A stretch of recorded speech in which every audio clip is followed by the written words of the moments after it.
রাজাকার রাজাকার খেলার দিন শেষ। মন মতো হইলে মুক্তিযোদ্ধা, মন মতো না হইলে রাজাকার, এই দিন শেষ। ওই দিন আর নাই, এই কার্ড দিয়ে আর খেলার দিন নাই। এগুলো মানুষ আর খায় না এখন, এগুলো গিলে না আর। সাধারণ মানুষ বড্ড সচেতন। দেখেন, কালের বিবর্তনে, সময়ের আবর্তনে একই পরিক্রমা আমাদেরকেও ট্যাগিং করে, আমাদেরকে মৌলবাদী বলে, ব্যাকডেটেড বলে, রাজাকার বলে, জঙ্গি বলে, যুদ্ধাপরাধী বলে। আছে না এরকম? ওয়াসবির আলা মা ইয়াকুলুন, নিজের সাথে মিলায় নেন, যা বলে ধৈর্য ধারণ করো। ওয়াহজুরহুম হাজরান জামিলা, জাস্ট ইগনোর দেন, ভালোভাবে ইগনোর করেন, খালাস, সালাম দিয়ে কেটে পড়েন।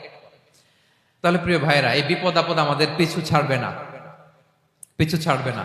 নবীদের পিছু ছাড়ে নাই, আমরা কোথায়? আমরা আর কি? বিপদ আমাদেরকে ধৈর্য ধারণ করতে হবে, মনোবল হারাইলে হবে না। দেখেন বিশ্বনবী কিভাবে আপনাদেরকে সান্ত্বনা দেয়। বিশ্বনবী বলেন, আজাবান লি আমরিল মুমিন, মুমিনের ব্যাপারটা বড় আশ্চর্যজনক। ফাইন্না আমরাহু কুল্লাহু লাহু খাইর, মুমিনের জীবনে যা ঘটে সবটাই খাইর, সবটাই কল্যাণ।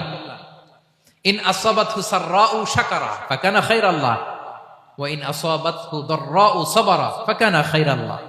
মুমিনের জীবনে যদি সুখ আসে তাহলে মুমিন শুকরগুজার হয়, এটা তার জন্য ভালো। আর যদি মুমিন জীবনে দুঃখ আসে তাহলে সে সবর ইখতিয়ার করে, এটাও তার জন্য ভালো। সুবহানাল্লাহ। তাহলে দেখেন, আমরা হয় সুখে থাকি নয় দুঃখে থাকি, ঠিক কিনা বলেন? তাহলে সুখের সময় আমরা শুকর করি, কি করি? শুকরগুজার হই। শুকরিয়া করাও একটা ইবাদত, শুকরিয়া করাও কি? আর দুঃখের সময় আমরা সবর করি, সবর করাটাও একটা। তাহলে আমাদের পুরো জীবনটাই ইবাদত, পুরো জীবনটাই সুখের সময় শুকর আর দুঃখের সময় সবর। আওয়াজ করে বলেন, সুখের সময় শুকর আর দুঃখের সময়। এই দুই ইবাদত মুমিন জীবনে চলমান, কন্টিনিউয়াস, একটা উইন উইন সিচুয়েশন। কি বলেন? উইন উইন হয়ে গেল না? যেই পরিস্থিতিতেই থাকে আমাদের জন্য লাভ। আল্লাহু আকবার। তাহলে প্রিয় ভাইরা, এটাই জীবনের বাস্তবতা। সবর আমাদেরকে ইখতিয়ার করতে হবে, হতাশ হওয়া যাবে না। অনেকে আমরা অল্পতে হতাশ হই। এই যে আমরা ধৈর্য ধারণ করছি, এর ফল পাচ্ছি না। দীর্ঘ দেড় দশক ধরে ধৈর্য ধারণ করছেন না আপনারা? এখন মুক্তি, স্বাধীনতা, বিজয় এনে দিয়েছে কে? ধৈর্য ধারণ করুন। ধৈর্যের যে ফলাফল, এটা বড় মিষ্টি। ধৈর্য এমন একটা গাছ, এই গাছের সারা গায়ে কাটা, কিন্তু এর ফলটা বড় সুস্বাদু, এর ফলটা বড় মিষ্টি। ধৈর্য ধারণ করার অভ্যাস করতে হবে প্রিয় ভাইরা। মুমিন হতাশ হয় না, হাল ছেড়ে দেয় না। মুমিন ভরসা রাখে একজনের উপর, তিনি কে? লা তাইয়াসু মির রাউহিল্লাহ ইন্নাহু লা ইয়াইয়াসু মির রাউহিল্লাহি ইল্লাল কওমুল কাফিরুন। আল্লাহর রহ থেকে, রহম থেকে নিরাশ হয়ে যাও না। কাফির ছাড়া, অকৃতজ্ঞ ছাড়া কেউ আল্লাহর রহ থেকে, আশা থেকে নিরাশ হয় না। শয়তানের সবচেয়ে বড় মিশন হলো আমাদেরকে হতাশ বানানো, এটা খেয়াল রাখবেন।